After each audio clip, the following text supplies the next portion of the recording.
Eddie Munson did not want to return in Stranger Things 5, and now that the season is over, I think the show finally proved why. Because for years, fans kept waiting for the comeback. Cass, Vampire Eddie, Vecna's secret weapon, some last-second reveal where Eddie walks back out of the Upside Down and the internet loses its mind. But that never happened. And here's the thing. Now that we've seen how Stranger Things 5 actually ends, it's obvious the show was never saving Eddie for a surprise return. It was saving him for something worse, a wound. Not a body, a wound. Because the final season doesn't bring Eddie back to Hawkins.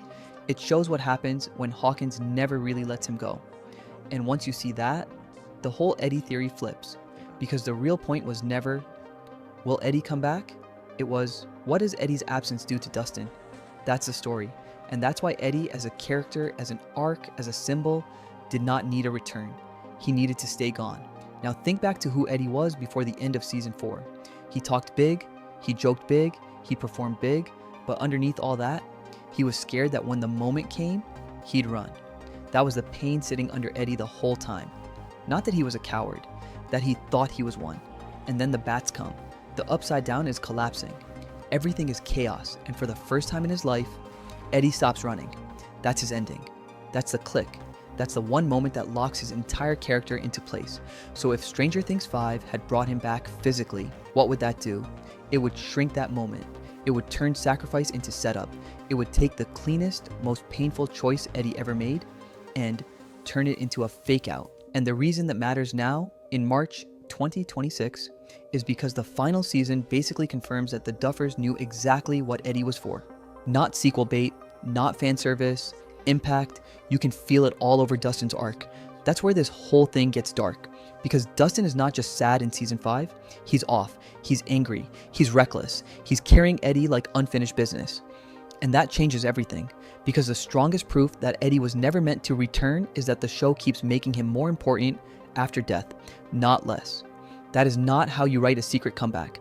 That is how you write a scar, and scars behave differently. They don't walk through doors, they don't give you a reunion scene, they don't let you cry, hug, and move on. They stay under the skin. That's Eddie in season 5, still shaping Dustin, still messing with his choices, still living in the part of Dustin that thinks, if I had done more, maybe he'd still be here. That's brutal, and it gets even more brutal when you realize that this version of Eddie is actually more useful to the final season than a resurrection ever would have been. Because a comeback gives you one big pop. A wound gives you tension in every scene. That's why the old cast theory was always missing something. Fans were looking for a monster version of Eddie, but the show found something far more painful. Memory, legacy, guilt. That's the real return, because bringing him back would be easy. It would be satisfying for 10 minutes. The thumbnail would explode, the comments would explode, everyone would scream, and then the weight of his death would be gone. But keeping him dead, that forces the show to sit in something heavier. What happens when a character dies a hero, and the world still remembers him as a villain? That's Eddie's real afterlife, and Dustin is stuck inside it.